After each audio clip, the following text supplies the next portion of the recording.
Hello, folks. I'm Dan Hollifield, and welcome to Last Man Standing. We had a wonderful stupid o'clock earlier this evening, just wound up just a few minutes ago, and that was rather an awesome time, let me tell you. We have a full house tonight. We've got Mike, Jimmy, we've got Bill, and we've got Stephanie here. Good morning. Yes. Um, Mike, Jimmy, I've got to tell you, you were brushing your hair there when you were back in the green room. I know girls over here that would go absolutely ape shit over your hair. I mean, they would just absolutely adore you just for that. Yeah, they do here too. Don't worry. But Uh, I like having it in the tail because it gets in the way of everything otherwise. hmm And whenever I pull it loose, girls are like, "Why are you not hanging it?" And I'm like, "It's annoying." You really. Um, Matter of fact, mine had been a similar length at one time, and about the only time I ever took the hair tie out of it was for photographs. Exactly. So soon as the photograph was taken, I'd be tying it back up. Otherwise, uh, not only does it get in the way, but if you lean the wrong way up against a wall or roll over the wrong way in bed, you're pulling your own damn hair. Yep. Back in the day when I had my David Cassidy / Keith Partridge shag haircut, hmm which was popular, back in the mid late 70s. I was fine with it, other than the fact that yes, you got to use $100 worth of hair care products, and it takes you forever to take care of Mhm. it. And when it started getting to the length of, oh, I can put it back in a ponytail, I thought, eh, not for me, for other people, and that. And I thought, well, you know what would be easier? And that's when I cut it. No. Yep, When I I get was mine cut short enough to where it's comfortable at the factory. I've And got to I wear and a I hard lost hat. all my strength, and you know, a I couple don't of have that Samson like strength anymore, but that's okay. I used to have even longer hair than this. Like it would come down like to my lower arm. Hmm. And then one of my colleagues, when I was still in construction, decided to be funny. Snip right at the base. Uh, So I went really short for 5 years, quit my job, and then I decided, you know what? It may be messy for a year and a half, but I'm gonna get my hair back, and now it's a statement, so nobody touched that. I yeah, I used was. to date a girl that had the long Crystal Gale type hair, the real straight, and went hmm down to the back of her knees. And she finally got hers cut short. And I'm like, why did you ever do? I mean, it was very attractive on her and stuff. And she Mhm. said her hairdresser, cosmetologist, whatever, told her, said, you're going to have to do something a little different, if not drastic, with your hair. Otherwise, you're going to start going bald Yeah. in the future. hmm And it's just something to think about because women can go bald too. And Hmm. so she made a drastic change, and it went from the back of her knees to just below her shoulders. And she said that she used to get headaches all the time when it was that Yeah. real long. Oh And yeah. she said the headaches just went away. And I said, well, you probably saved your kidneys from all the, aspirin and that you don't have to take anymore. Yeah.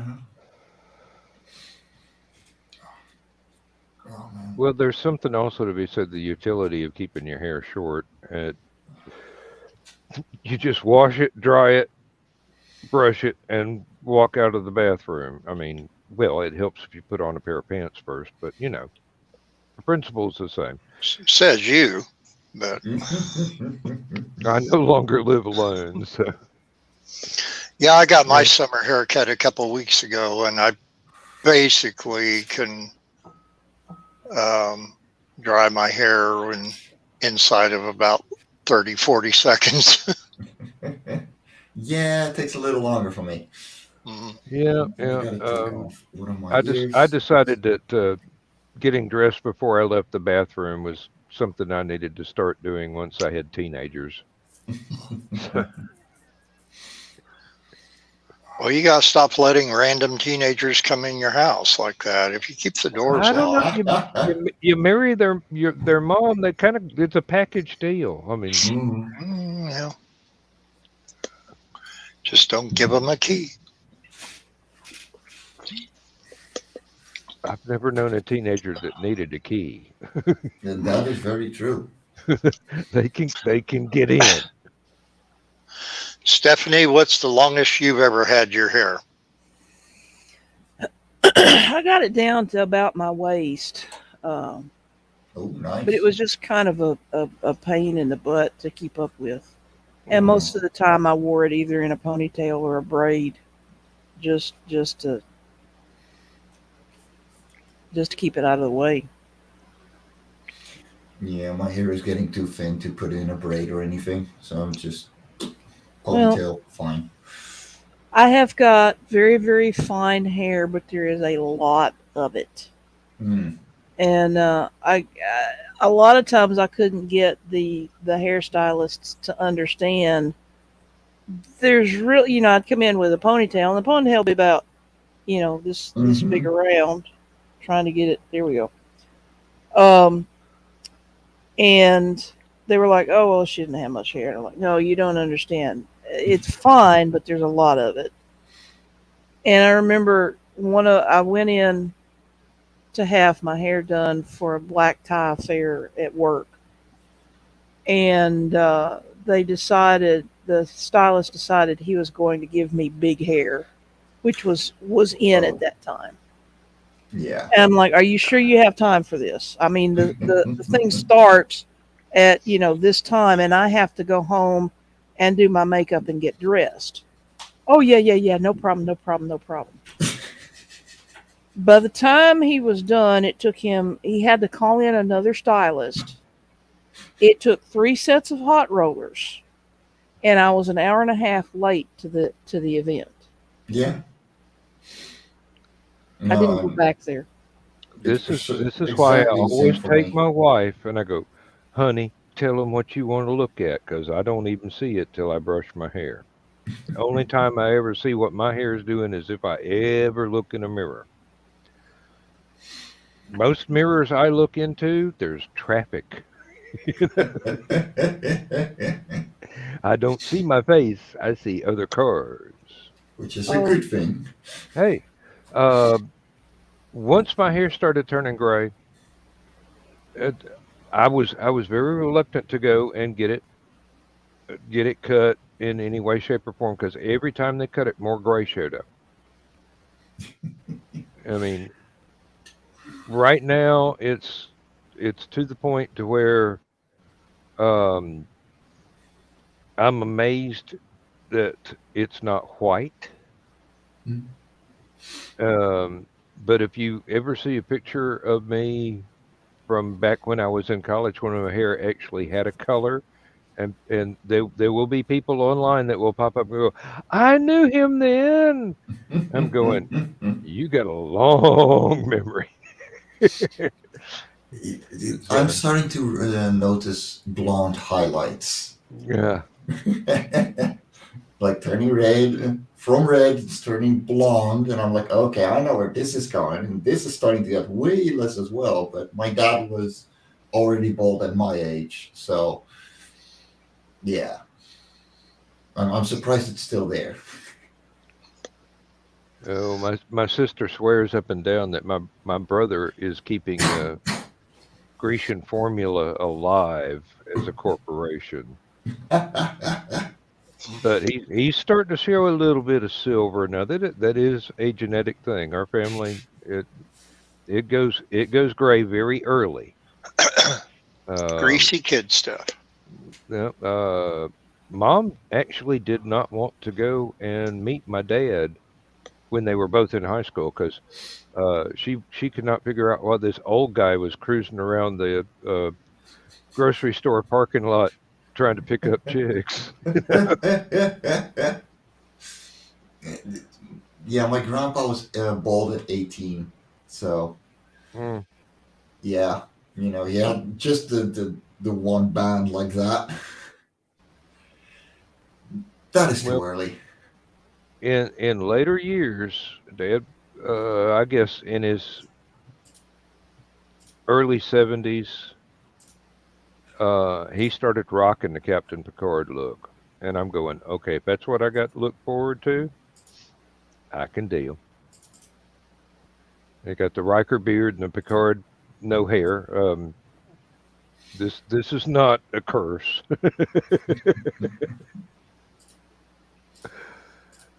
Oh Lord.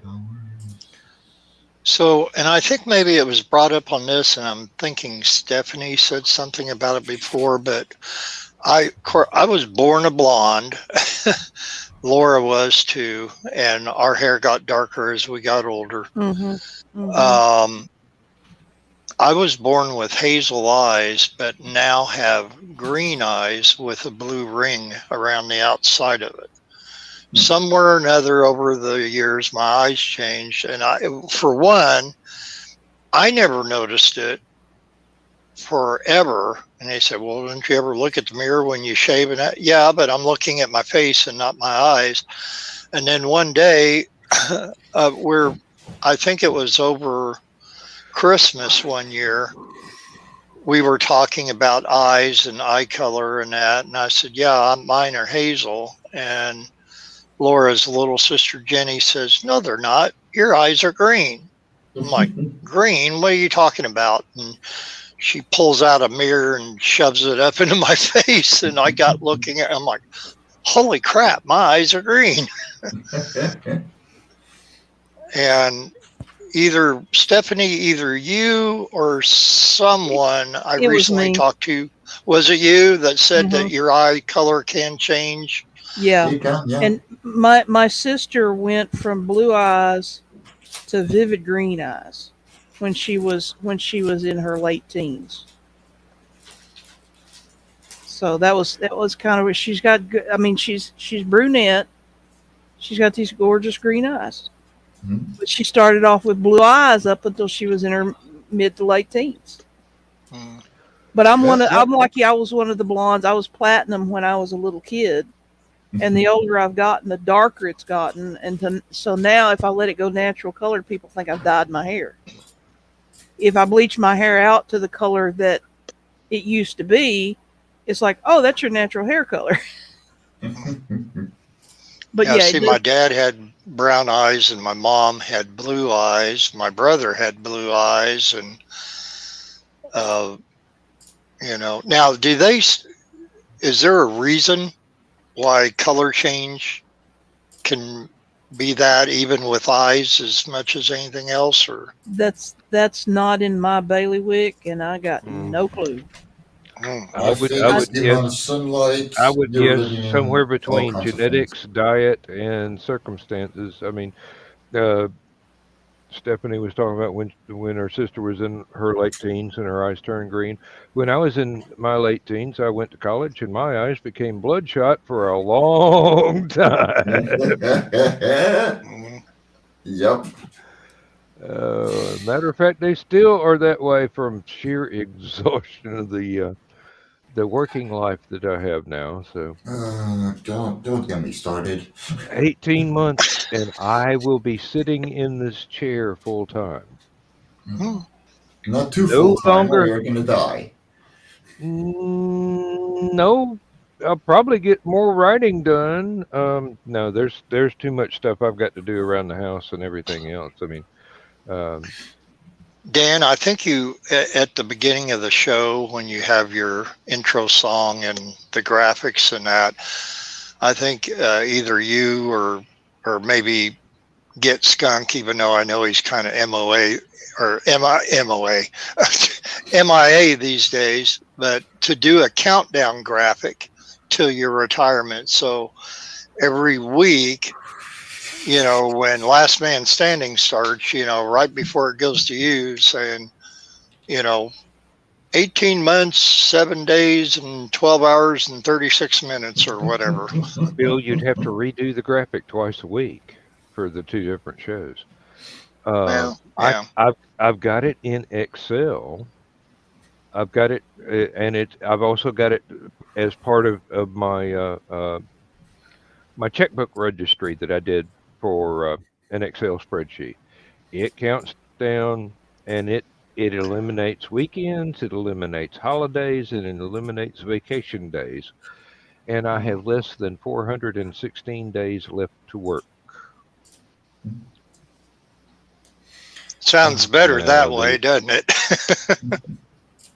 the actual date is February 7th of 2024. So you can do it calendar days, or you can do it how many I've got to go to work.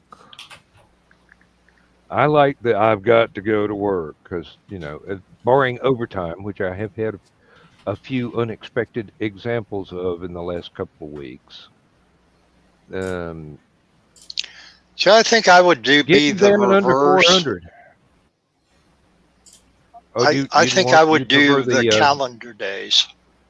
the calendar days? Well, That's simply even because simpler. I would rather have fewer days than what I'm thinking I'm having. This is my entire work week so far, and I still got a day to go.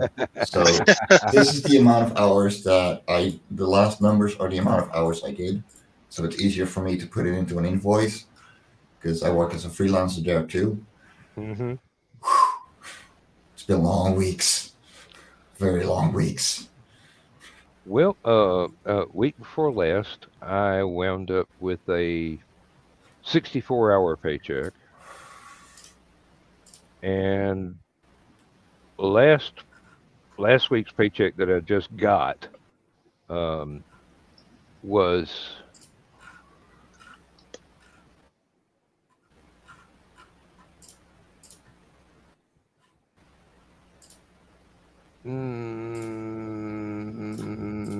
mm, 50 something. I forget exactly what it was. The one day that I did work the 12-hour days, it turned out it was overtime pay. Mm. When I was working my regular days, but because it wasn't the paperwork hadn't been filed to switch me to a different team, it was automatically overtime because I was not on my normal rotation. And then this week it'll be an 8-hour holiday and 4 8-hour regular days, which comes out to the same 40-hour check. So, oh, Chris, Yeah, yeah. Chris, you keep hanging out with Joe Dog, you're going to be working for the rest of your life. Think of it as job security. I'm going to be working the rest of my life in any case because I'm an artist. As long as Mm. my left hand doesn't give out, I'm fine. Oh, I just ordered a light table or a Cool. light board Yeah. so that I can do the oil painting for the fantasy book that I'm trying to finish up right now. Nice. Well, I haven't done a painting in so many years now. I used to do at least one or two a year, but it's been kind of hectic for the last 8 or 10 years. I've been able to do little things, but not much. So there's this one photograph that I got offline. It was part of a meme that triggered the story, and I want to have that as part of the front cover. So I've got to trace it down to make sure I can't freehand it. I've got to do it to make sure I get all the proportions right. Because once I start freehanding stuff, it gets a little bit loose. But Yeah. if I trace the photograph, it's going to be exact. Now, once I get the paintbrush out, God only knows what it's going to wind up looking like, but hopefully I can do this, and hopefully I'll do a good enough job of it that my publisher will go, yeah, that's an acceptable piece of cover art. We'll do that.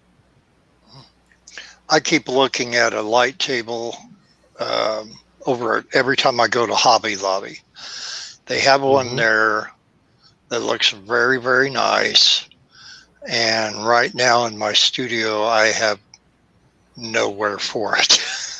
It's the sad part. It's like, oh, gee, do I really need this bed in my studio to sleep in? Which, yes, I call my bedroom my studio because it's overtaken my bedroom. But Yeah, well, I had to hunt around. I had to have one large enough. I wanted to be able to do a front and back cover in with the spine in the center, just a continuous spread artwork, and it had to be at least uh, 11 by 14. So the light board is going to be 16 by 14. That is a nice So, size. Yeah. yep, I have used one before. The factory had some when we were doing some engineering stuff, and we had to basically uh, do blueprints Hmm. for modifications to some of the work areas, not the machinery, but all the stuff around the machinery. So that was what we were using for existing photographs of the work area. And once we knew where that was, we could modify it. So I got used to using this thing, and I'm going, these are neat. And I asked the engineer in charge of the project where he got them, and he could not for the life of him remember where he ordered them from or how much they cost. But they were pretty good. They were all LED. They had a dimmer switch in it, so you could set the Hmm. light level, uh, and it would go up high enough to where you didn't actually had to use tracing paper. You could use regular printer paper, and it would still shine through. Yeah, I got one of those as well, but it's like a big box. I'm looking for a flatter one, and they have one at a discount store, but it doesn't go bright enough. Mm, Because, yeah, I use pretty hefty paper, like I'm an inker. yep. So, Well, I yeah. looked up the reviews, and that way I was able to find the one that was the right size and the one with a bright enough setting to go through 2 sheets of normal paper. Hmm. So, Exactly. Like, yeah, I that's can mine I too. can I can go ahead and use a regular printer paper and get the actual photograph to the right size proportionate to Yeah. the cover and get that on there and then go wild with the background from the world building that I did. So, and then I'm probably going to have to go out and buy some fresh oil paint because I'm pretty sure that most of mine has dried up in the tube. It's been so long. Um, my mom used to run an art supply store, and she has a basement full of stuff. But it's Ooh. been 20 years since the art supply store closed, so I'm willing to Oh. bet that not much of that is any good anymore. She's still she'll go out and buy paint, just as one of those things where, uh, some people will go out and window shop and they'll buy little knickknacks here or little bits of jewelry or Hmm. a nice pillow to go on the Don't get me couch. started. And my mom will go out, she'll buy tubes of paint Yeah.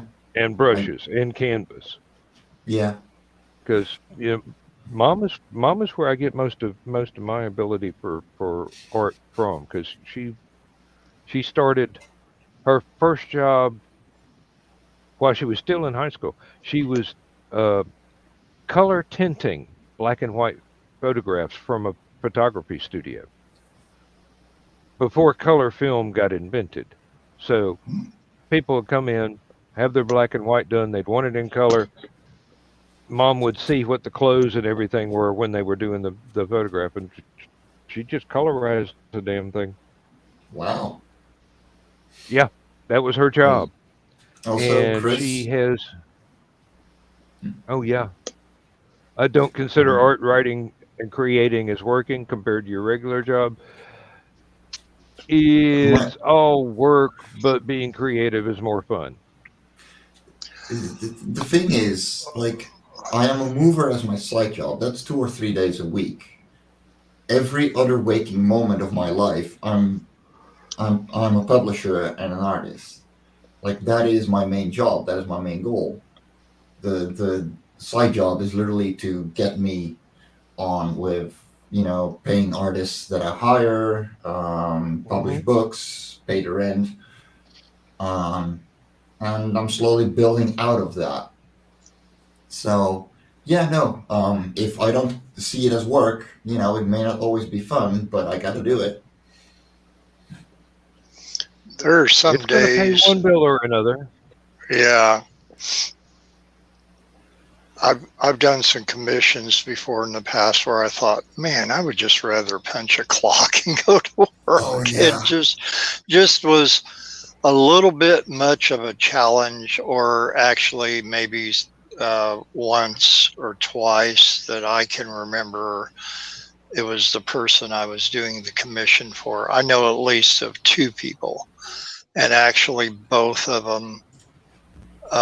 One of them backed out on me. They just basically lied through their teeth. The other one, I had to back out on them because I saw some imminent red flags that was going down an alley that I did not want to go down. I did not hmm want my artwork associated with yeah, where this person was going with it. And so I sent them their money back and respectfully declined the commission. hmm Well, sometimes you've got to do that. Sometimes you've yeah, Yeah, got to do and I hope that and actually both of those incidents were within about 8 months of each other, and uh, the latter of the two being about a year and a half ago, and every one since then has just been wonderful. Whether it be commissions or people just buying my artwork or my prints or whatever, and it's been absolutely marvelous. But and I hope it continues to be, and that. But I know that you got to take the good with the bad every once in a while, and that it. that yes, that that kind of is a test of yourself and the type of person you are when you're confronted with things like that. And I my regular job that I worked for 25 plus years, um, I had to deal with the public on a daily basis, and you dealt with those lesser people um, off and on a lot throughout the week. So yeah, by comparison, uh, these two incidents were very minimal compared to some of the ones I dealt with at places I worked. Um, but yeah, every once in a while, there's just that one time when things just aren't going right. And no yes, matter what you do, you're Hmm. just digging the hole deeper. yeah. No, I think Stephanie will agree. When you're trying to make a living, sometimes you got to take a job you don't really feel enthusiastic about, hmm and then other Yeah. times you get something that just falls in your lap and it's so much fun that you have Mhm. trouble remembering you're going to get paid for this. And then you get paid for it, and it's like, oh well, it's been Double fun for. win. Yes, the fun times are the And ones that help you get through the ones that go, I wish I didn't have yeah, to do this. Hey guys, I'm I doing. gotta I'm doing. start prepping for work. Okay.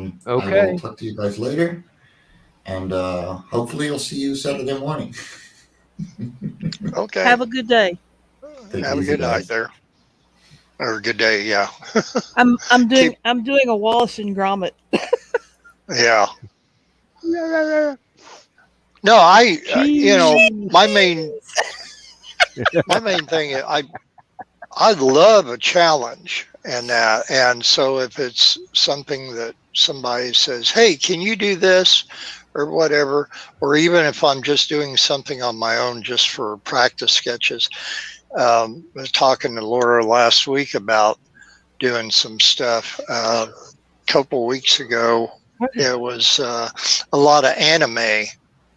And anime, although I do like a handful of the anime programs, and literally I can count on one hand how many I like, but I know other people really dig that stuff. And so, it's not my forte, but it's somebody else's. So I have to think about that when I do things to be versatile with it, and then challenging myself. Well, can you draw this damn frickin' Gundam robot that you probably watched a couple times in one of the shows, but never not enough to remember all the little stupid details about it? Yeah, that's the definite challenge. But then every once in a while, when something like that actually comes out right, you think, well, son of a buck, and I'm and I'm like, okay, all right, now next challenge, and I guess it's no different than somebody playing a video game and they've gotten through this level, stayed alive, and now they're jumping up to the next level. So Yeah. I guess so far I've stayed alive at this level. Well, I've had a few things that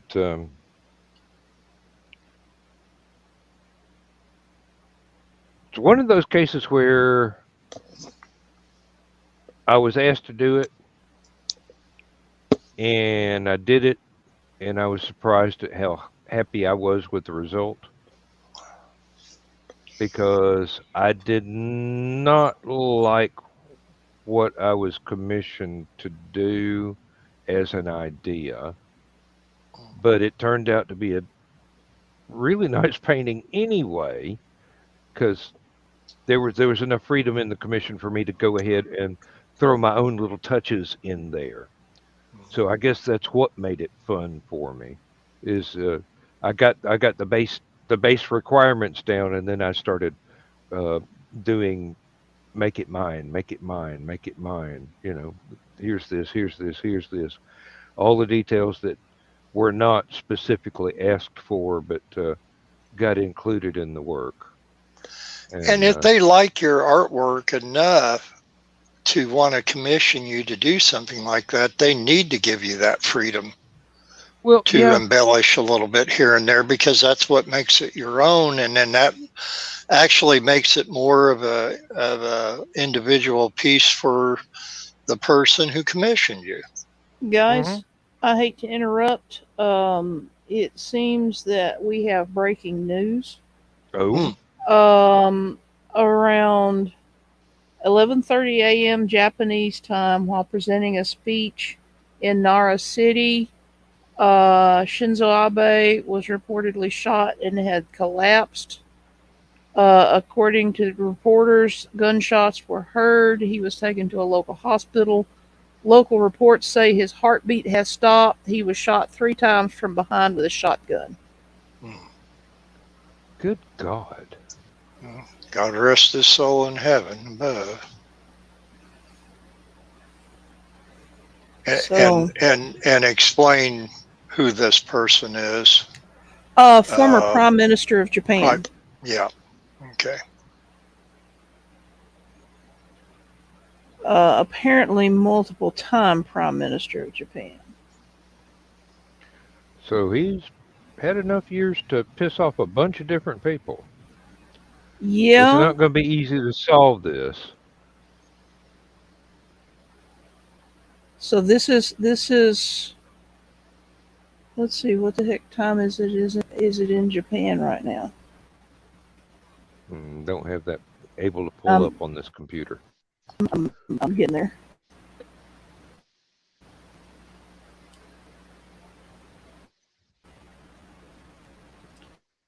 Okay, so that's been about an hour. Within an hour. Yeah, within the last hour. Okay.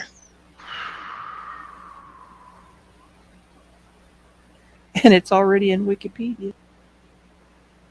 There's going to be some repercussions from this. Yeah. Well, first of all will be who did it. As soon as you find that out, you'll probably know for what reason. Reported to have had no vital signs at the hospital about 30 minutes ago. So that sounds like they declared him dead 30 minutes ago. All right. Although nobody is saying that he's dead. So they may still be trying to resuscitate him. I would bet money on they're trying. Yeah, but Whether or not they're successful, three it's out blasts of in the our back hands. with shotgun is not a good. That's going to be a lot of tissue damage right there. I know what shotguns can do, Yeah. depending on the distance, and for it to be life threatening, it had to be fairly close. CNN's reported 22 minutes ago that he was just rushed to the hospital. I'll be right back. I'm not even going to kill the camera. Okay. Bloomberg is just saying unconscious after shooting, man in custody. So they did get somebody. That's good. 42 minutes ago on that one. USA Today, that's worthless and nothing said there. NBC News is saying gravely injured in shooting.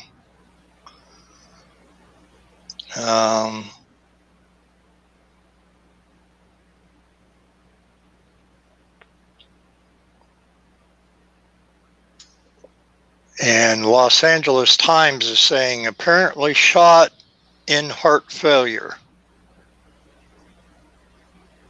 Okay. Let me flip on one of the.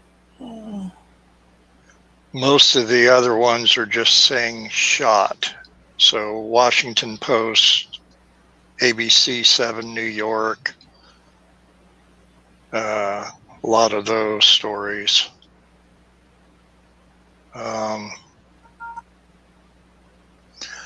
The Guardian is saying state of cardiopulmonary arrest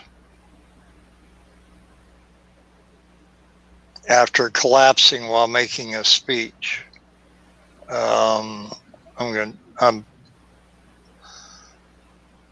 punching that up now. Well, okay, and they do admit that he was shot. That's what I was wondering. Yeah. But yeah, state of cardiopulmonary arrest. Well, it just makes me wonder how much got shredded by the shotgun blasts. Now they're saying that gunshots had been heard shortly before he fell to the ground. Appeared to be bleeding from chest after being shot from behind with a shotgun Friday morning. That means it went all the way through. Yeah. That's not good. A witness to the attack told the broadcaster that the first shot caused Abe to stumble backwards, adding that he fell to the ground after the second shot. Amateur video footage showed Abe's aides rushing towards him as smoke filled the air behind him. Clip does not show the moment he fell.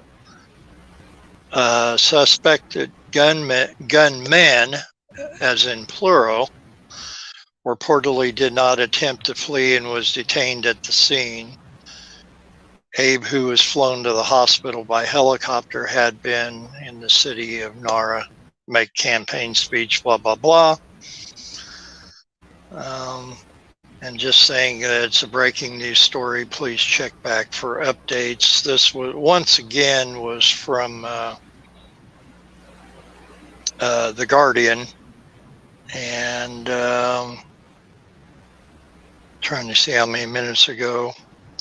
23:36 Eastern time.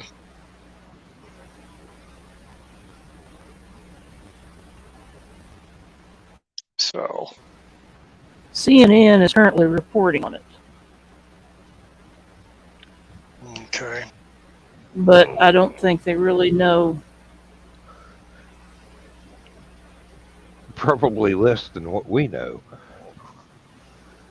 So if there was more than one gunman and they just stayed there, that makes me cautiously believe that it was a terrorist group, and these were cannon fodder, so to speak.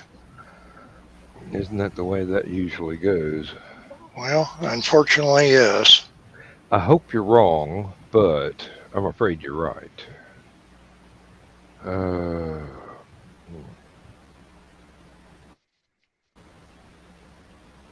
Now, since he's a former prime minister, then this is not going to do a lot to shake up the present government, except for being a terrorist act. But it's certainly going to cause a great outcry, because if he'd been prime minister over and over and over again, he's probably pretty popular with people. And I don't know. I mean, how politically motivated he was, into what, leaning to what direction or whatever Shinzu was. I really don't know much anything about him other than name, but Let me see if I can find out about his. Now, watch it be a splinter cell from those people that did the sarin attacks in the subway. Yeah. Yeah, really. I mean, their leader was executed years ago, but they had a lot of members that had become brainwashed by that time. So that would be my well, I started to say worst case scenario, but no. Given my imagination, I can think of things that were much, much worse than that. So, He's a conservative, right wing. He's been described as a right wing Japanese nationalist. Okay. Well, you'd think that's the kind of one that they would be backing rather than attacking. So, because. Well, if the terrorists were left wing, I mean, obviously that's the reason why, but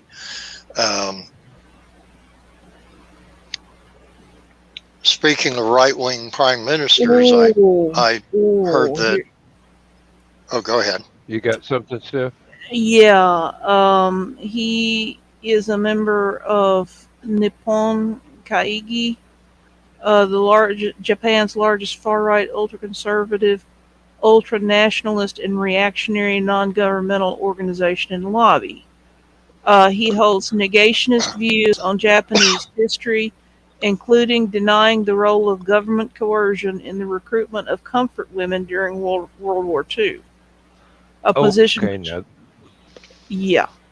that's not going to be a popular view. Has created tension with neighboring South Korea. He's considered a hardliner with respect to North Korea, and advocates revising Article 9 of the pacifist Japanese Constitution to permit Japan to maintain military forces, presumably with regard to North Korea. There's another motive right there. Yeah. So there are. He was actually, his first term as prime minister was from 2006 to 2007, and he was actually unpopular and With who? wound up generally. Oh. And he wound up having to resign due to complications from ulcerative colitis. Uh,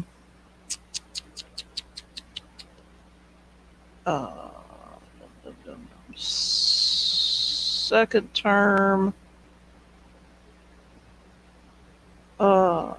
Second term ran from 2012 to 2014. Apparently reelected in 2014 through 2017. Again in 2017 to 2020. At which time he retired. I would say he was popular. Well, evidently he started out not.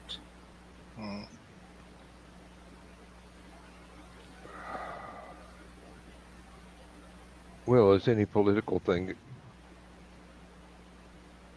the favorite horse shifts from side to side on the field, or rather, the field shifts behind the horse.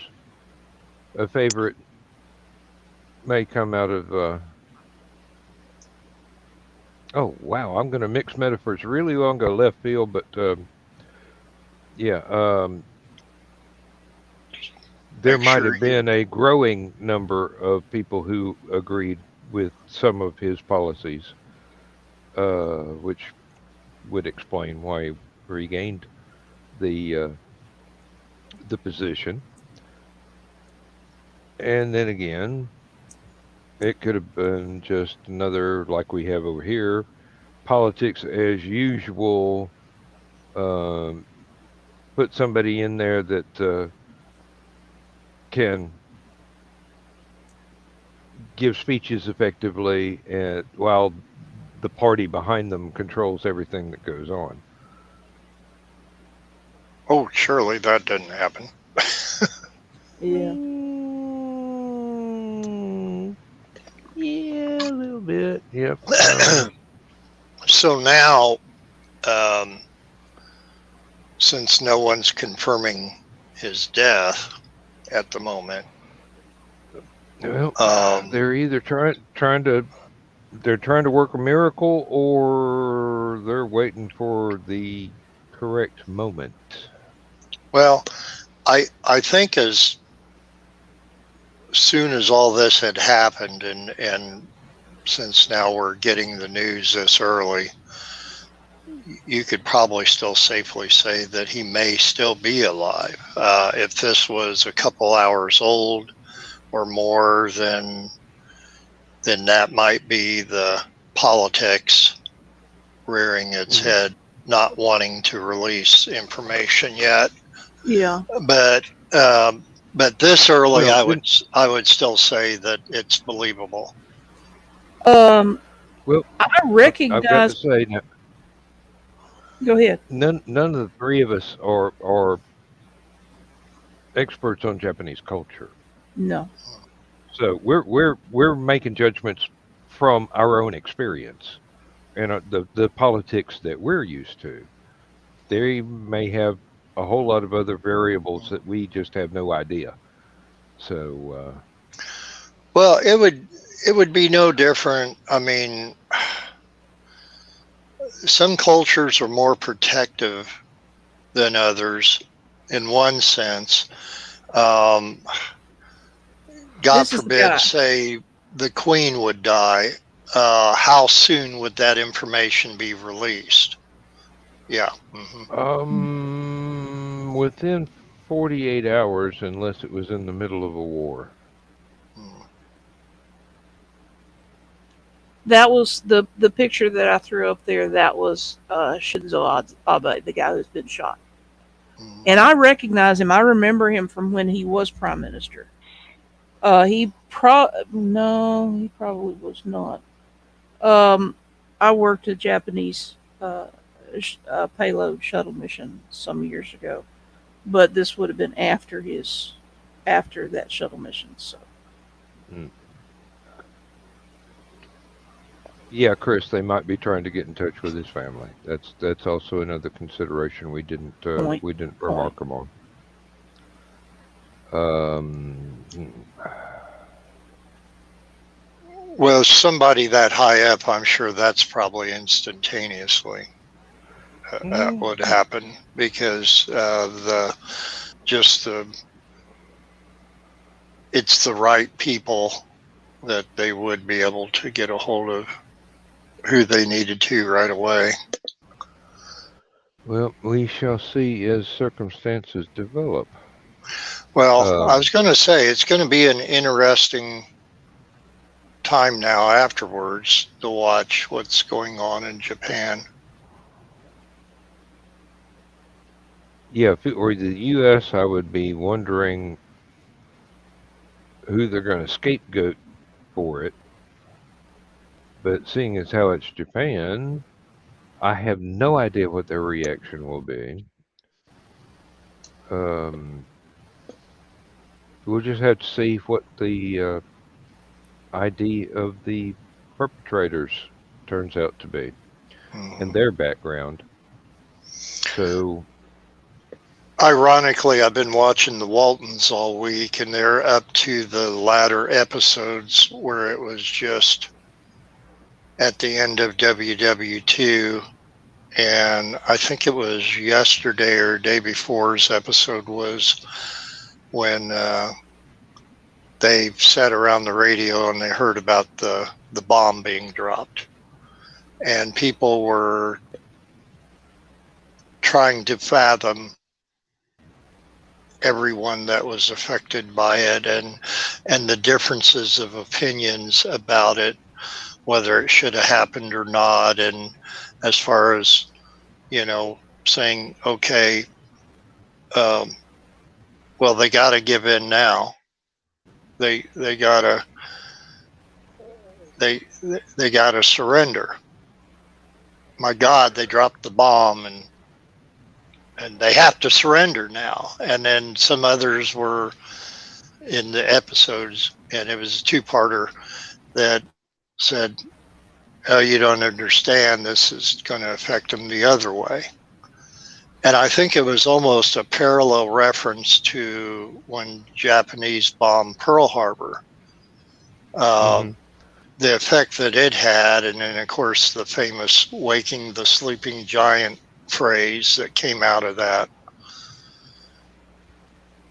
But of course, we all know what happened, though. Now, Well,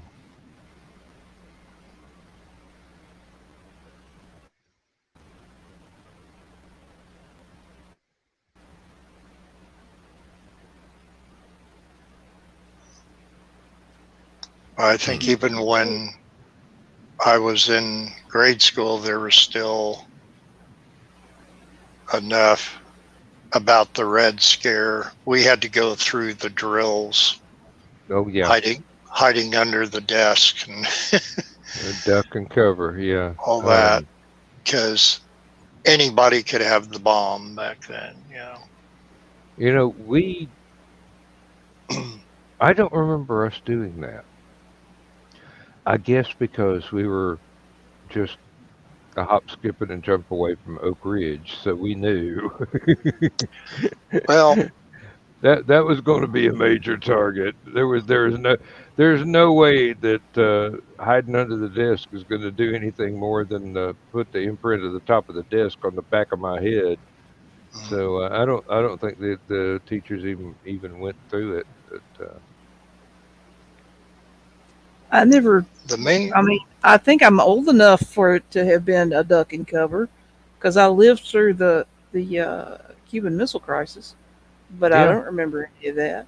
So nope, nope. That was actually that would have been the prime time for uh, duck and cover exercises. But when we lived through the Cuban Missile Crisis, how old were we? Were we even in school at the time? I was not in school yet, but at the same time, when I did start school, it wasn't that far removed. and see, I'm talking about, well, see, I'll be 60 on the 19th. And so I'm talking the mid 60s when I was, and the one thing I remember was the difference of the drills between back home that we had, which was literally the duck and cover under the desk. And then here, the drill was you went out into the hallway, and the grade school that I went to here, the cloakroom was actually part of the hallway. So it was an open cloakroom that was on the outside of the wall to that particular classroom. And we would go pretty much the same type of down with your elbows and your head down into your knees and your hands up with your fingers interlaced over your head. But instead of under your desk, you were out in the hallway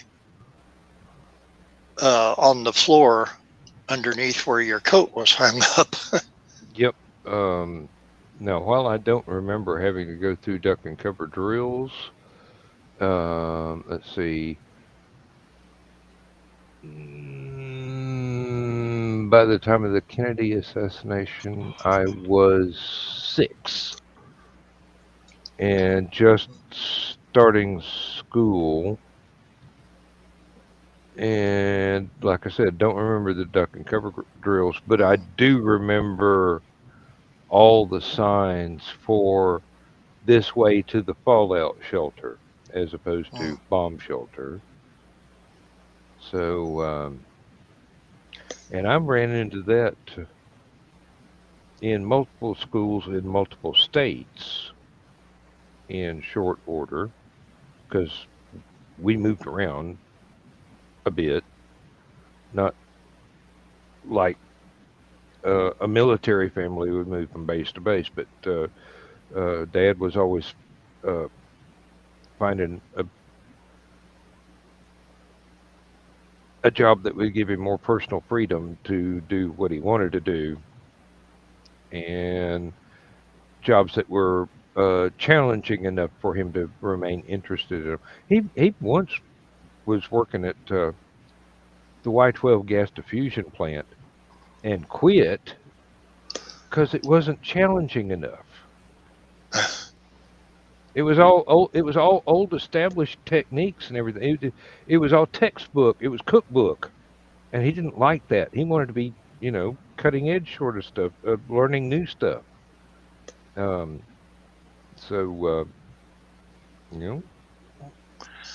I knew of one person who had a supposedly bomb shelter that was built into their basement.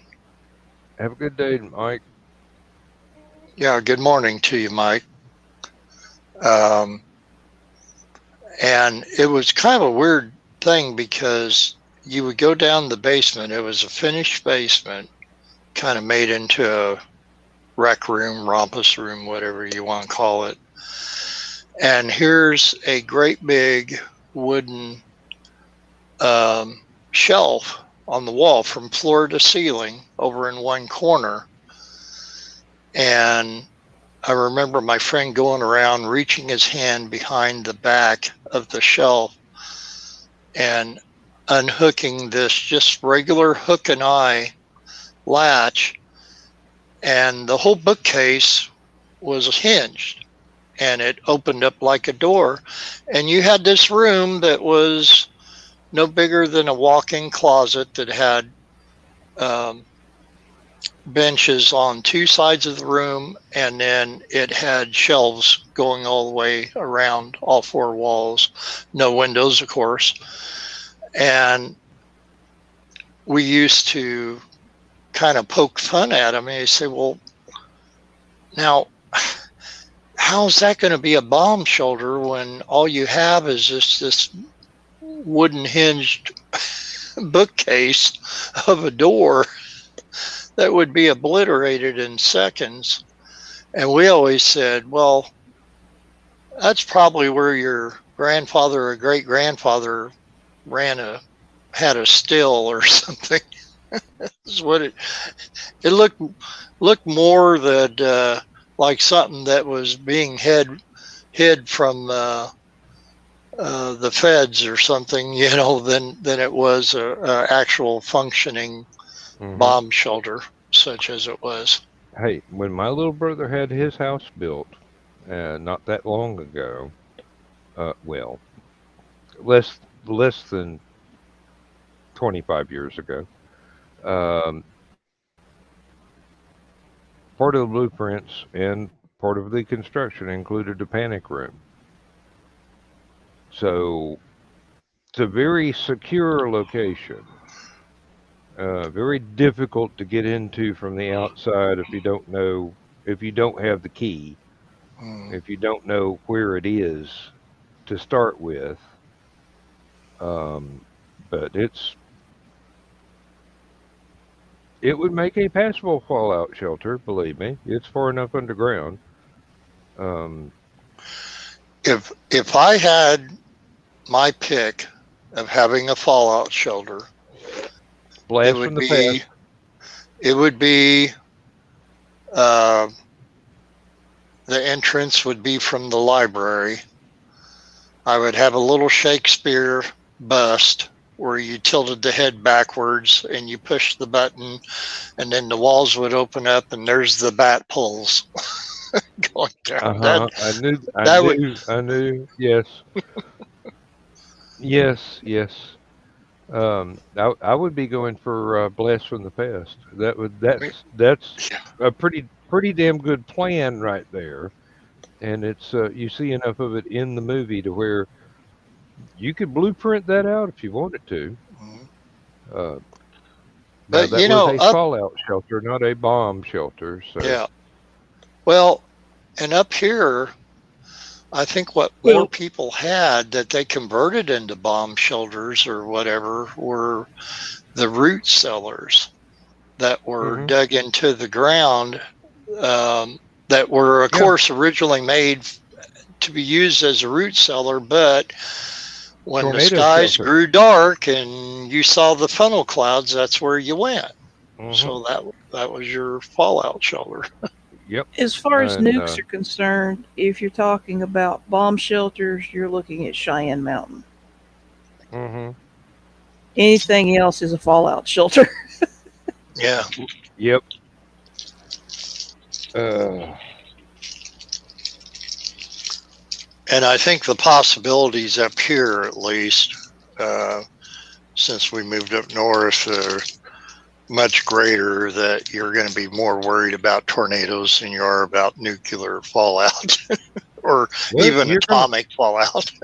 you're gonna see a whole lot more tornadoes than your nuclear bombs going off in your backyard. Yeah. Mhm. Yeah. And they can cause some pretty nasty destruction as well, and loss of life is hmm so. Now it's interesting.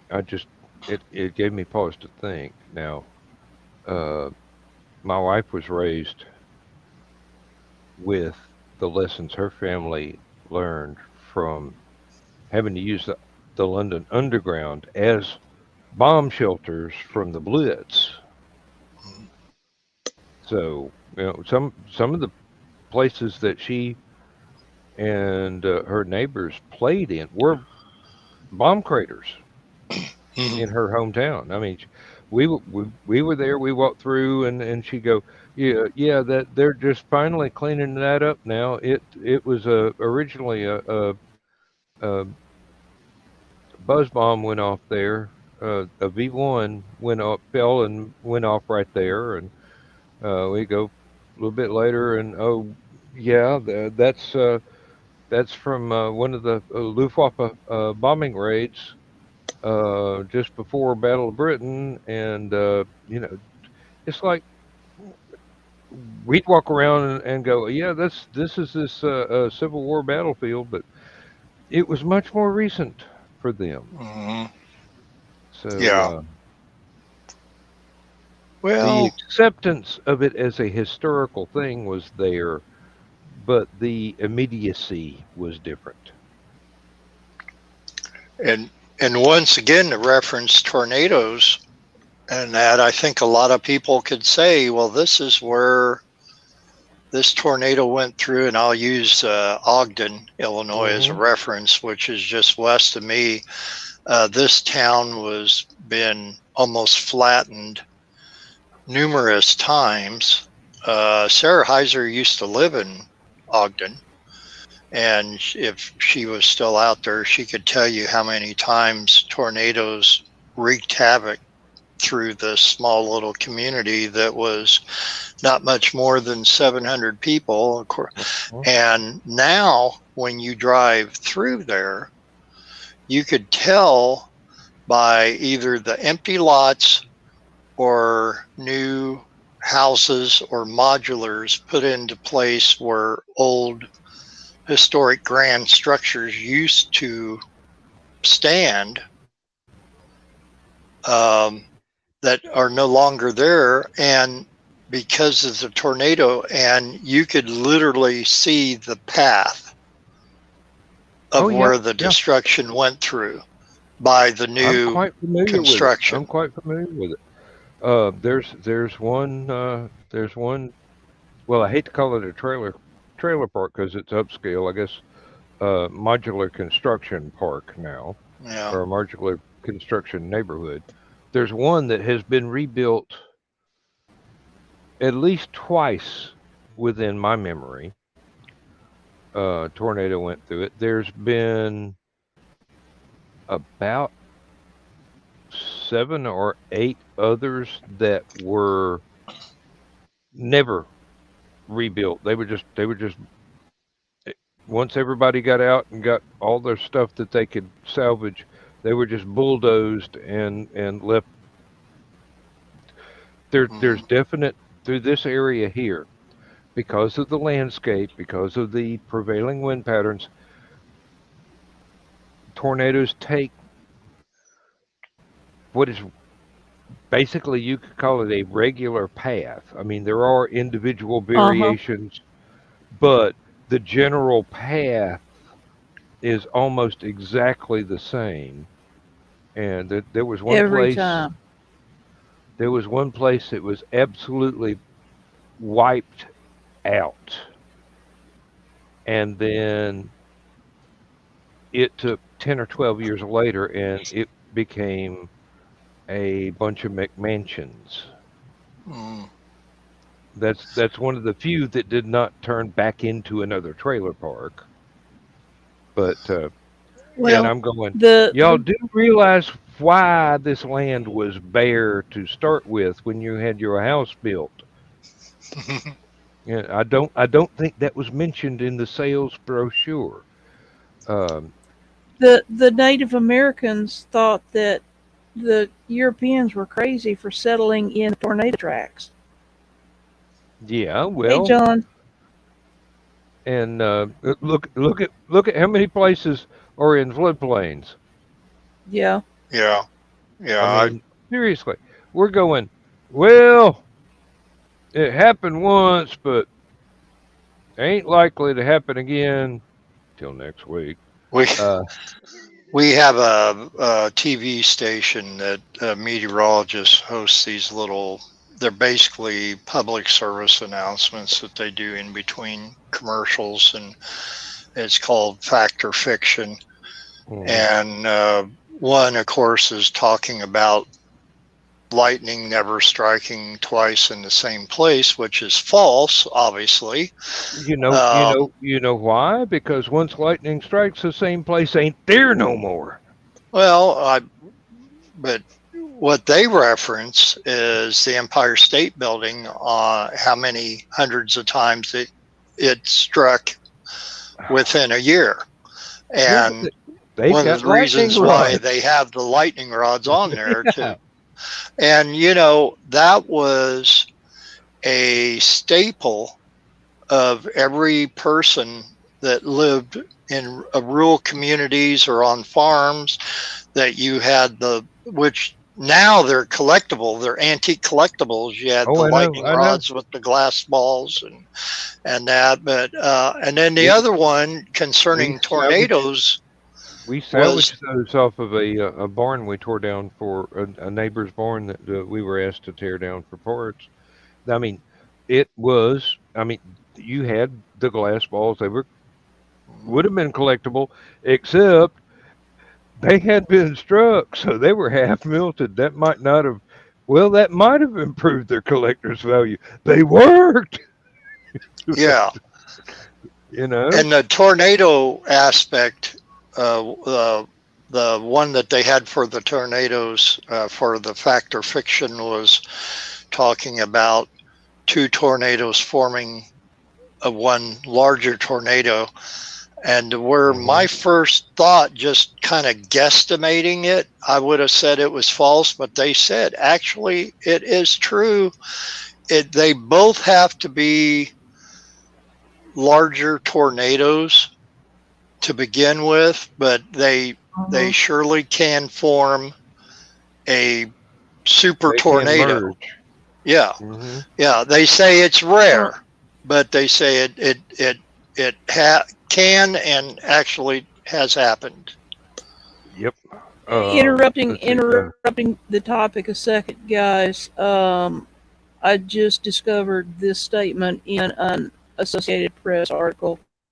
In Japan, officials sometimes use the term heart failure to describe situations where victims are no longer alive, but before a formal declaration of death has been made. Oh, okay. That All explains right. the stuff that we were reading earlier. Yep. Yeah. Right. Also, he was shot in the back. He had blood on the front of his shirt because I'm looking at a photo. Yeah. Yep. Which I And think that was also what I briefly alluded to from one of the. Yeah. I forget which one it was from now. I'm thinking The Guardian, but I'm not sure. But well, yeah, in order to use a shotgun as a weapon of assassination, you got to be close. it was This is interesting that they this is said not gun something mit. from a rooftop 3/4 of a mile away. Yeah, but Yeah, John, we did. And mm, stupid o'clock. We talked about the guidestones, yeah. and we pretty much. I won't say covered it, but we speculated as to how stupid somebody's got to be able to do we that sort of thing. we But just said what we had to say about it was all. yep, it's all in there. But yeah, But go back ahead. to this other thing, Dan. I don't know. I know you were gone for a while, and I can't remember if you had came back yet or not. When I was kind of breezing through a couple of what a lot of the different ones were reporting on this shooting. Um, it was they were referred to as the gunmen, as in Yeah, yeah. plural, as there was more than one shooter, I turned and the that's microphone why. off, but I left the Oh, earpiece in, okay. so I could still hear you. So that's why I was kind of alluding to if it was a terrorist organization or something behind it. Well, that is definitely one of the possibilities. I mean, among several, but Yeah, given the state of the world these days, it becomes one of the more obvious ones at first glance. You hear something went on, you go, "Oh, I bet it's a terrorist," and if whether it's the imported or homegrown. people in custody say nothing at all, it'll make me wonder who will be the first one to come out to lay claim of yes, that was their doing. Well, I mean, as with a lot of those, you can't always believe the people that take credit for some horrific happening. Oh yeah, I Uh, know. the people that are actually responsible would be most likely the ones that don't say anything at all. Well, and the thing is that there's these splinter cells everywhere, and we just don't know where something like that is. I mean, it could be in your backyard and you don't know. And like, then there, on the other hand, the shooting in Highland Park on Independence Day, up in Highland Park, Illinois. Obviously, that was an isolated incident. Once again, like the Robb Elementary shooting in Texas, it was a disturbed person. Yeah, you can look at his eyes, and there's just something not right there. Well, You know? and yeah, and I won't get too involved in it, but then, you know, you think, okay, there's something there needs to be more talk about mental health and things to be done with that. Not only just to keep people like this from getting out there and wreaking havoc and ending lives and ruining other lives, but for people who have the problems that could be normal people and that actually really need the help. You know, you got it on both sides, where the you know, both the criminal element and then the non.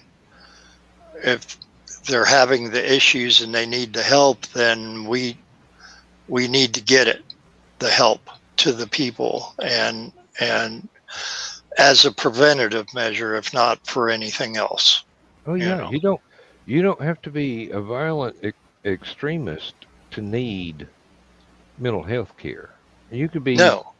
somebody that will never hurt a fly, but still have problems that you could use some assistance with, and will probably be able to benefit from. And I say probably just as a cautionary thing, not as any sort of value judgment. Um, And uh, I know yesterday the judge had did not set bail for the alleged suspect, and if he is found guilty, even though he's actually already admitted to doing it, it's life imprisonment with he would never get out. He would live the rest of his natural life in prison. With no Mhm. possibility of parole. Yeah. Right. And you know what? There are some people that's what they want to do. You always hear about the people that have been in prison for X amount of decades or whatever, and they're out to live a normal life, but they don't know how to live a normal life, so they go do something to get back in prison and live that life that they were that structure that they were used to for they all call it that being years. institutionalized. Well, Yeah, they get used to that environment and that mm-hmm. freedom from choice, and the routine Okay. and everything else. CNN evidently What you got? has. CNN evidently had a snippet of the time that he got shot, but you couldn't really see, or at least I couldn't Oh really dear. see anything. So And I know that one amateur video that I alluded to from the one report that I read, that it said that you could not see the gunshot. When there's something about the smoke or something or other that you didn't see it, but I didn't try to look for it. It's one of those things that it's a little too disturbing for me to, even if I know what I'm Yeah. watching, I don't want to watch it. I'm sorry. I think I think Chris said it better than me. Um, there are some who are beyond help, but many more who aren't beyond help. Yeah, there are more people that will benefit from the help than there are that it would be a total waste of time. Yeah. Um the percentage of people who have mental problems that should wind up in prison is far smaller than the ones that just need a hand to cope with the day-to-day stuff. You know, Yeah. just because somebody's got a mental problem does not mean that there's some kind of a monster waiting to happen. They're just people that have problems. And it may be biochemical, it may be um, environmental, you know, their situational. That's a better word. Um, but you know, the percentage of people out there that need help is so much larger than the percentage of people out there who are beyond help. I On know. on a go ahead. I was No, going to go go in ahead, a different Stephanie. direction. Oh, I've got something cute to read. Go ahead. Oh, Finish. Okay, I'll just leave with this last thought, and I'm getting a little bummed out by all this. I was like, I thought it was time for something cue to the lighten horse. up. So yeah. yeah, really, Yeah, really. but I remember some Freudian training that I went through years ago when we were helping kids that got in trouble with the law that were not of age yet, and so anyway, we worked with DCFS to cancel these kids, and part of the Freudian training was that they referred to it as getting strokes, which you could get a good stroke or a bad stroke, but either way, if most children want strokes, or what more people would commonly refer to as attention, as they would love to get good intention from someone, or praise, or pat on the back, whatever, and that. But if they couldn't get that, then doing something bad and gaining the same attention by doing that, they almost reap the same reward, Yeah. because that's all they wanted to begin with, was the attention. So anyway, and I've dropped the subject now. Mm. Take over the cuteness section Okay. of the show. Somebody just sent this to me, and it's funny. On the first day of creation, God created the cat. On the second day, God created man to serve the cat. On the third day, God created tuna, mice, and all the animals of the earth to serve as potential food for the cat. On the fourth day, God created honest toil so that man could labor for the good of the cat. On the fifth day, God created the ball of yarn, the feather thingy on a string, and the catnip mouse so that the cat might or might not be amused. On the sixth day, God created veterinary science to keep the cat healthy and the man broke. On the seventh day, God tried to rest, but the cat woke him up at 5 a.m. You're sitting in my chair. Stephanie, you need to post that in Uncle Carl's secret humor group and tag him in it or something, because Okay, I'll see what Be, I'm I sure can do. be right he'll back. quite agree with that. Okay. Actually, I sent something to Carl tonight, the Simon's cat little animated videos, which the majority of them are I all love black and those. white, but occasionally there are a few colored ones in there, but the black and white ones are the funniest ones. And I sent him the one tonight called Bat Cat, about originally, I think it was a moth in the house, and the owner was trying to get Simon to take care of the moth, and then, of course, eventually it got out of control. But I'm having I feed 4 feral cats now.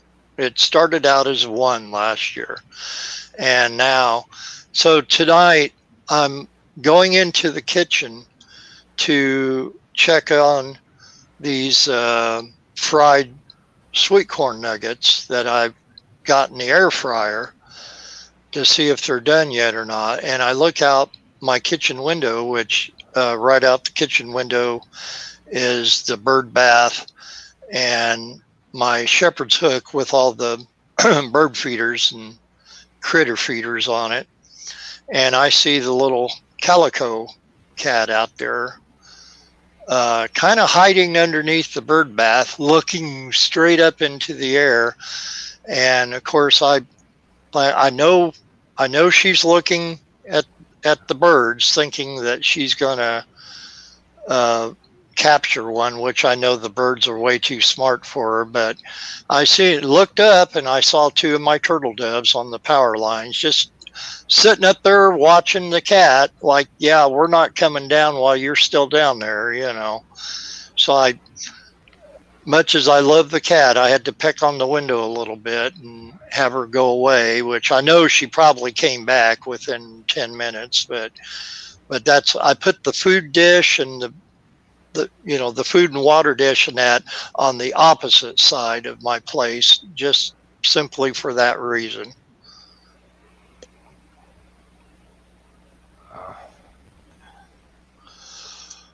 I'm working on getting the thing shared over to the green room group. Oh yeah. There we go. Oh man. And speaking of that, I think my time, if I'm able to come in there tomorrow night, might be a little limited because I got to go help Jenny Saturday morning again, which last week I think in there for a little bit, but everybody wanted to get out at 10:30 last Friday night, and that worked out pretty good for me. I didn't make it Friday. Friday was Daryl's birthday, and I just, it was not a good day for me, and I just did not feel up to being in a big group of people, even online. Yeah. So I just kind of stayed home and holed up, and I did order a pizza because that was something that Daryl and I would have done, you know. So I ordered a pizza, just a little pizza. But so I got that was kind of a rough weekend last weekend. So Well, last Saturday would have been my grandmother's 108th birthday. Not that I'm really counting anymore, but she was kind of like a second mom to me. It was my dad's mother. And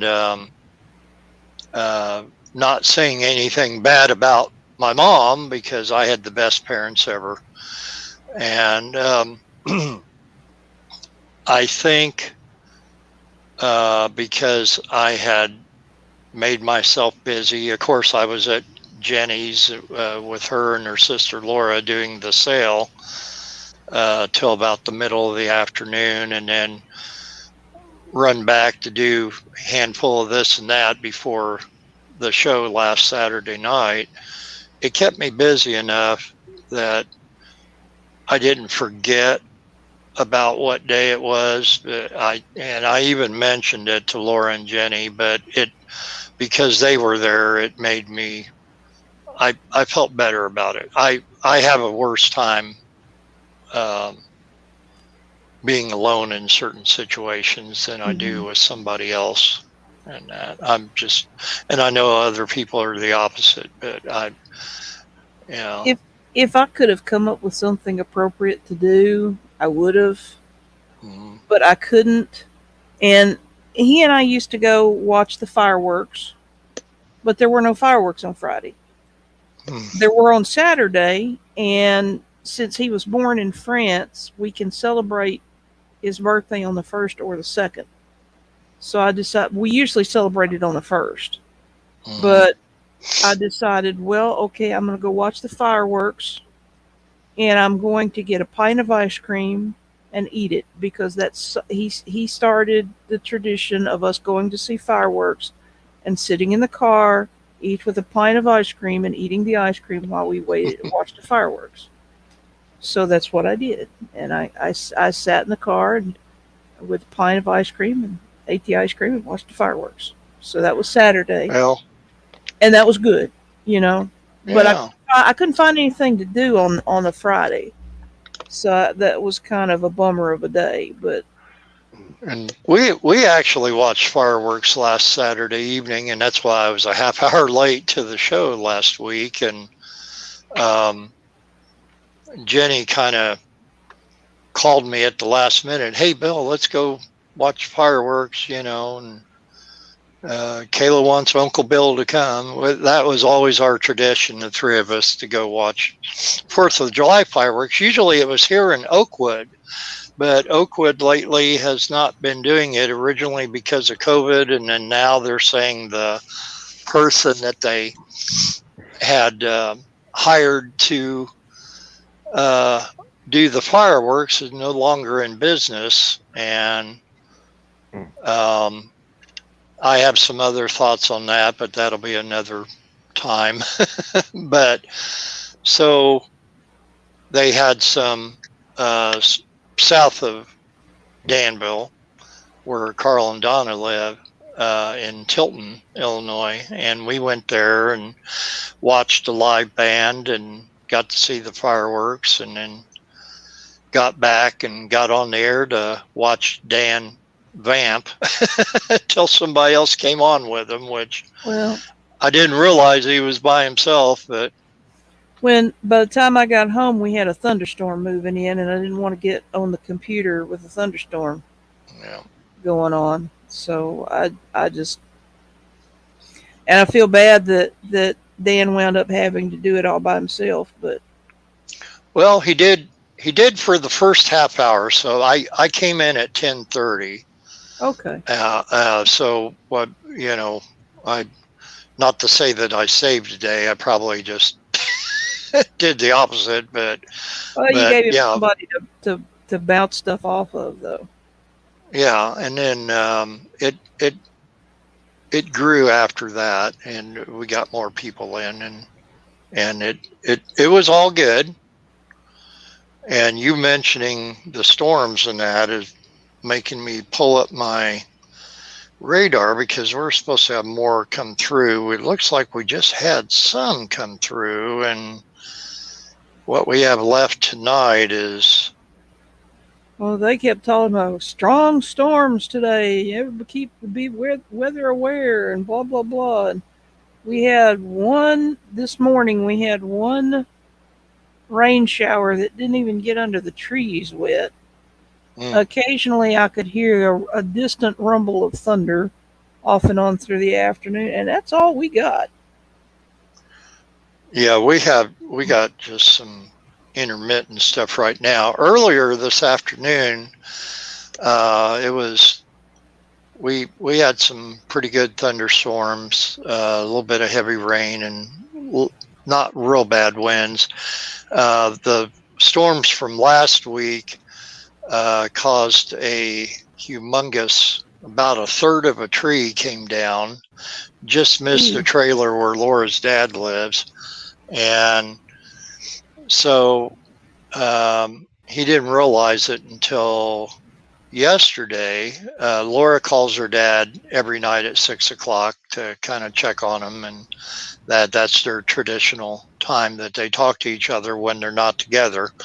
Mhm. And so anyway, she said he's a little distressed, and she could tell by hearing his talk. And then he actually said, "Can you have Bill come over?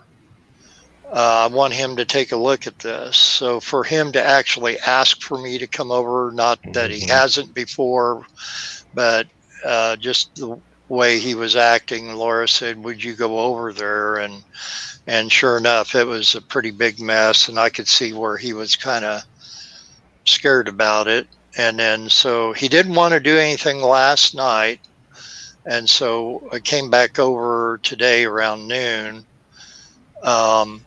And we got the chainsaw and the loppers and that out and started cutting everything up and till it got raining too hard that we couldn't do that anymore. But we got the majority of it done. However, there's another limb going over a shed behind his place that was part of the other limb that snapped off. And so I had to take a couple of photographs of that and text those photographs to Jenny, because this is her property that he's on, and saying this tree limb needs to come down ASAP, or otherwise it's probably going to go through the roof of the shed. So she's aware of it, to the fact that hopefully she'll do something about it. And if she doesn't, go ahead. Well, yeah, no, I was just going to say, if she, it's going to take out the shed. yeah, easily. And it's her shed.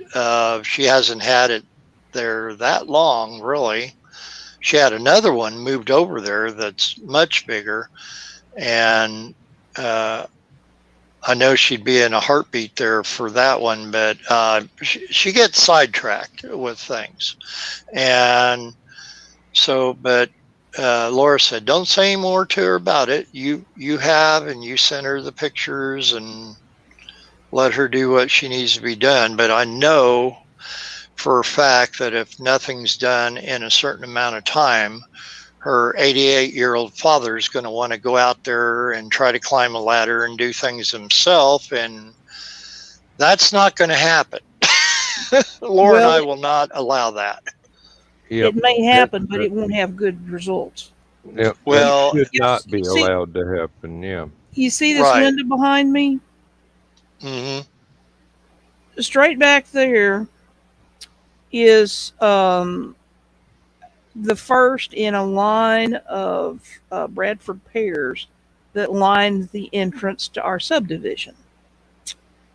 And last summer, I was sitting right here working on my computer. It had been storming, and I heard the awfulest creak and groan and crash. And for me, being handicapped to do what I did at that point is saying a lot, because I came out of this chair because I was expecting something to come through the roof behind me. It turned out what happened was the storm broke the crown out of the tree, and it landed right out there. It didn't miss it missed the corner of our house by this much. And we're talking about limbs the size of my leg. Mm-hmm. That's So kind of what we were dealing with today. And this was an old junky mulberry tree that, yeah, it looked okay. It provided some shade, but yeah, basically it was a trash tree. It's a mulberry. How can you tell? Yeah, well, It can look fine and be paper mache at the same time. here's the thing I got to tell you both about Jenny. She doesn't think any tree needs to be cut down, because that's, horrible thing to do. She loves Plant planting another trees. one. Yeah, well, and that's what I tell her. And that she planted a wonderful willow tree for me out on that same property, out in the middle of the field. So, because when it grew huge, then it had some room. But she has planted some other trees way too close to things that they shouldn't be, such as the trailer and the shed and stuff like that. The willow tree, I have pictures on my Facebook when Jenny was planting that, and Kayla, my little niece, she was 4 years old, I think, maybe at the time. And every year on my birthday, on July 19th, we would go out and have Kayla stand next to the willow tree, and we would see how both are growing. And I would take a picture every year on my birthday of them. And of course, it it wasn't but even a couple of years before that willow tree was far outgrowing Kayla, as tall as even as she's getting now, being 13. And so right now, as we speak, the tree is probably 25, 28 feet tall more, and the diameter of it is probably at least 15 or 20 foot in diameter. And that at one time, it looked like it was going to die. And I'm like, Jenny, what's going on? Was horrible. There was septic out there, and she thought it was killing it. And then all of a sudden, it just started coming back. Because I told her, I said, well, I knew she wouldn't cut it down, because if she sees 2 green leaves on an otherwise dead tree, she thinks the tree's going to live, and she would never cut it down at all. So but this, and then it got to be very healthy the last couple of years, with the exception of one little corner that had some dead branches at the top. But she said, I don't know, I don't have a ladder big enough to get up there, and you would have to call somebody with a boom truck to come out, cut it down. I said, Jenny, don't worry about it. The limbs are dead up there. It's not that much. I said, a couple good storms will bring them down. And I was looking up at it today, talking to her dad about it, and I noticed the dead limbs are no longer there. They've already, God took them down. Oh, well, I hate to do it, folks, but I'm turning into a pumpkin. So I think we've only got another 15 minutes to go, and I don't know that I can make it. Yeah. Okay. So, Well, you gotta listen to your body. Understand. hey, Understand. yeah, when my body says, "Dude, it's been a long day. I need to listen." Yep. Yeah, So, I wanted to thank stay here with you as long as I could tonight, because Saturday I'll be able to do Stupid O'Clock, but not Last Man Standing again, because of I what's have going no on. idea whether or not I'll be working overtime night shift Saturday, Oh, and okay. there will Okay. I don't know if there will be a last man standing or if there won't. So Okay. I'll find that out tomorrow at work. My supervisor has gotten in the bad habit of asking me at the last moment. I'm going, dude, you really ought to be a bit more considerate here. Your management, you're used to jumping whenever they say frog. They say frog to me, and I go, how would you like that cooked? Yeah. That's what I do. It's, we will go to the bedtime story here, and then I will go off and crash That because sounds like a plan, huh? I I didn't have a I great feel night last night either, so I feel it coming on. Last night I was in bed before 11:30. Night before that I was in bed before 12. Um, I don't want to think that this going to bed before midnight is going to be a habit here, but occasionally it will happen, weakness of the flesh and all. But It's a nice habit, though, if you every, can do it. everybody that's watched us live this evening, thank you. Everybody that will watch us on the replay, thank you, and thank both of you for being here.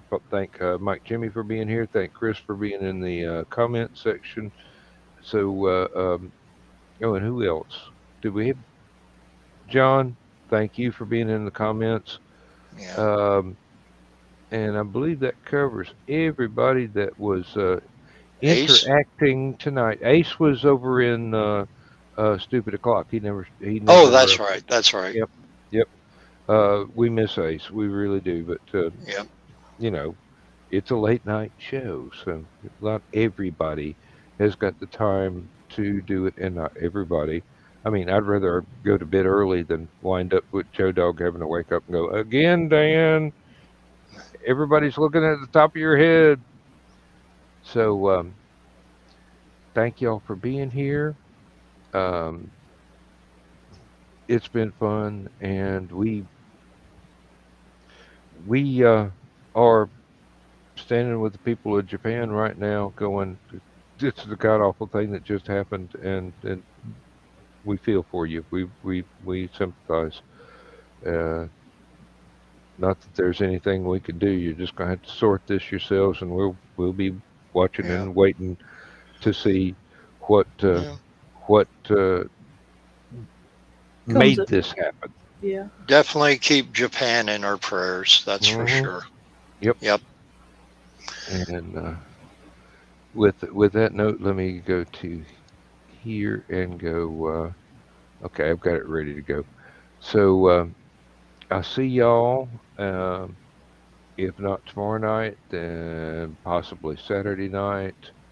And I hope this time next week I will have exciting news as to how far I got on the story, because I'd like to get this one finished so I can start working on that painting. I'm really excited about doing the painting. Yeah. It's been a long time. So good night, everybody, and good night to y'all, and good night, Mrs. McCuddy, wherever you are. Good night. Good night. Transmission overload. System will shut down.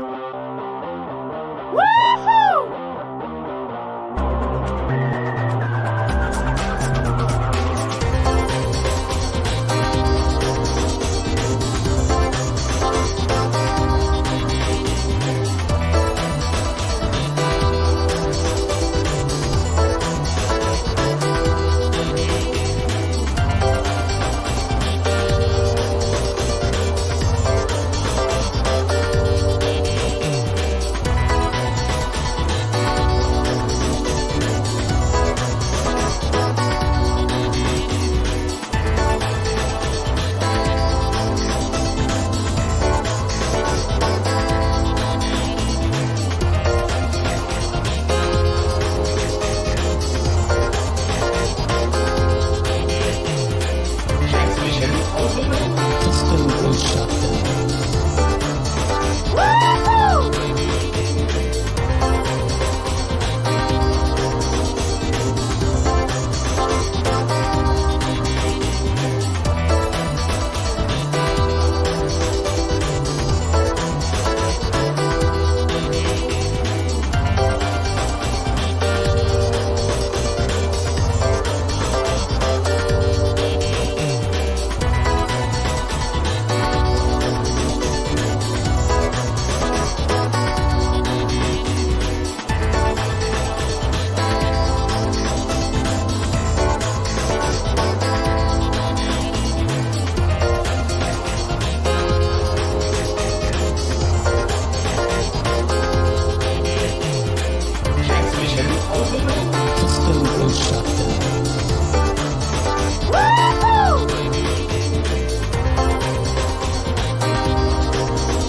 System will shut down. System will shut down.